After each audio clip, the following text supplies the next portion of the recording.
DSBM hit the scene and brought with it a shock to an already shocking subgenre of black metal, a means like most art to expel emotion and turn something incredibly painful into something often beautiful. There is DSBM that creates feelings of somewhat stunning ambience and depth, almost like a silver lining to the torture. And then there is Coilwound, a black metal solo project whose artistry is one of absolute torment, pain, mental illness, insomnia, and of the most dissonant variety. The artist behind Coilwound is anonymous and is from nowhere, and it's just how he intends to keep it. His latest release, Under the Whips of Melancholy, highlights his misanthropic side, the agony, which he's placed in 6 tracks of generous proportions, with the shortest track going just over 8 minutes and the longest duration spanning over 16 minutes. Each track is on its separate, hateful, self-loathing and tortured journey. And for me, this wasn't an easy listen, guys. I'm just going to put it out there. The anguish is clear and very, very present within each one of these tracks. The overall sound, although to each of these tracks, carries a difference with it, keeping the album very interesting.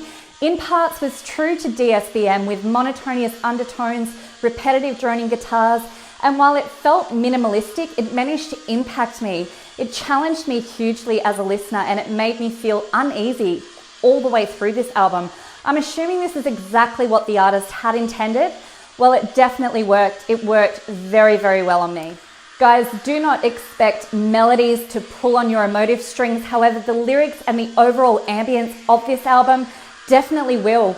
Nor search for the obvious rhythms or shimmering riffage that we love to hear in our DSBM. Yet the sounds you hear here will feel very mysterious, haunted, and often chaotic at times.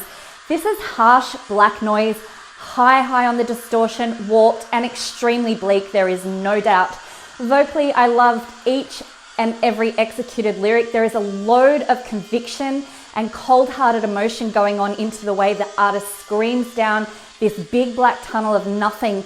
And it just feels very distant, inconsolable, and extremely chilly.